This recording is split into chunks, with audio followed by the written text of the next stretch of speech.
When Chinese officials start to share video clips about pandas, you know that there's something to hide. Something terrible has happened in China. And what this panda is hiding is possibly the worst public massacre in modern Chinese history. There has been another revenge against society tragedy in China, and this time it's too big to hide and censor. This footage was taken moments before a vicious attack.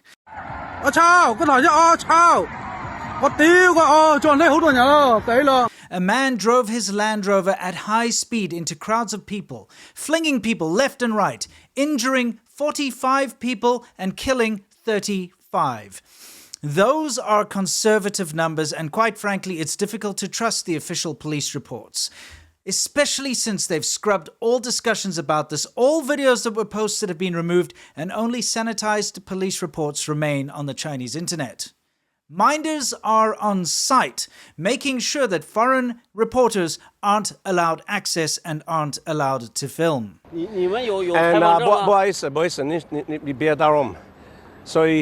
Come up here a bit, Ed. So, we're just getting hassled here by...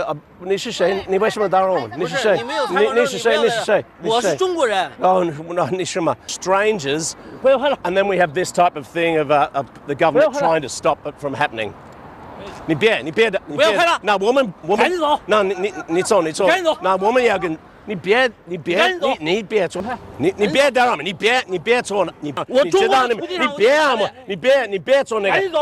Not only BBC reporters are being jostled about, but this Japanese reporter was actually surrounded by plainclothes police and forced to go down to the local police station and delete all of the footage he'd taken because he was trying to report on this horrible massacre. The thing is, many people were there, and many people took videos, and a tragedy of this nature is just too difficult to cover up. The people of China need a resolution to all of this. The revenge against society phenomenon needs a solution. Before we get into the nitty-gritty, let's lighten the mood with a data broker rap. Deep within the corporate offices of a data broker, something is happening behind closed doors. You know all of that junk mail, those calls you get at night. We're the ones that haunt you. We scam with all our might. Your privacy's our playground. We know your secret deets. You cannot escape us. We're data broken bros. When you browse the internet, when you click on accept a cookie, when you sign up for some or other service in a shop, your data gets sold to data brokers, and data brokers then sell it to other people. But there is a way to get your name and personal information removed off of these lists, and that is Incogni. You see, they do the fancy footwork and all the hard work for you. There are thousands of data brokers out there, and for you to go after each one and legally request for your name to be removed would be incredibly time-consuming and costly. But Incogni does it for you. You give them permission, and then they will, on your behalf, send legal letters to all of these different data brokers to get your personal data removed. If you're tired of junk mail and you want to get rid of all these targeted adverts and take your privacy back, go to incogni.com/Winston and use the code Winston to get 60% off. Protect your privacy today. Go to incogni.com/Winston and use the code Winston to take your personal data off the market. And now, back to the show. Thank you, Incogni. You provide an invaluable service. So, the Jew High Sports Center is a popular place for middle-aged people to exercise at night.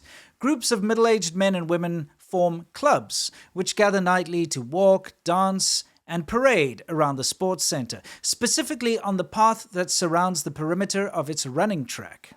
It was here that the murderer struck, driving around in circles and mowing down as many people as he could. The police report is very sus. According to the police report, the suspect, who's in a coma due to self-inflicted wounds, apparently he stabbed himself, is in custody, and they'll interrogate him once he's out of his coma. But at the same time, the police report states that he went on the rampage because of a divorce settlement dispute. How did they get this information if the 62-year-old suspect is in a coma?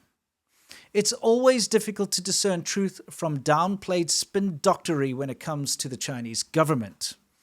The real truth of the matter is that this is a phenomenon that has been spinning out of control for some time now. In fact, just one day before this mass vehicular homicide, another one occurred only 88 miles away in Kaiping, Guangdong, where a car drove at speed into pedestrians and vendors selling vegetables at the roadside. Many people were injured and presumably killed, but information as usual is suppressed and very difficult to get, other than the few videos that make it out. On the same night, there was even another vehicular homicide up in Hangzhou, Zhejiang. Absolutely crazy. It's just non-stop. Back to the Jew High Massacre. You know that the police didn't reveal that there had been an incident for 24 hours. People were already discussing it. It had been spreading around. There were rumors. People didn't know what was going on. And there was no official response for 24 hours from the police, even though they were on scene, even though they were there, even though everybody knew something had happened.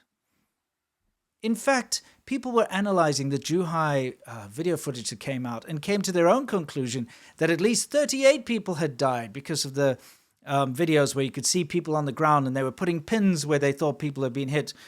I mean, nobody trusts the police reports.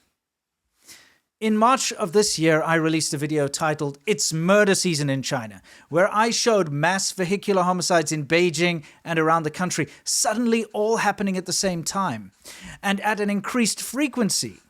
Since then, it has been a non-stop phenomenon around China, with daily public stabbings and vehicular attacks. This isn't something that's going away.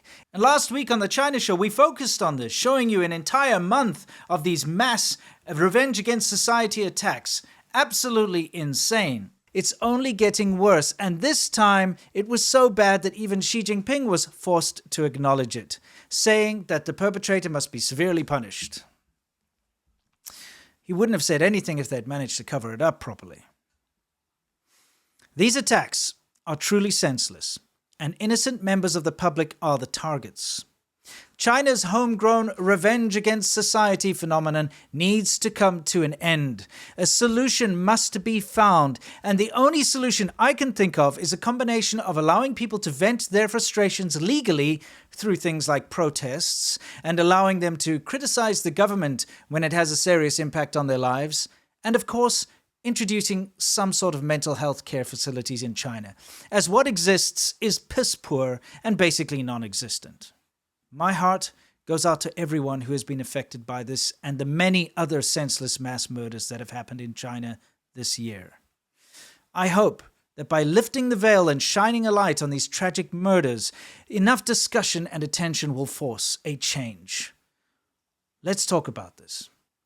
And until next time, unlike these horrific revenge against society wankers, stay awesome.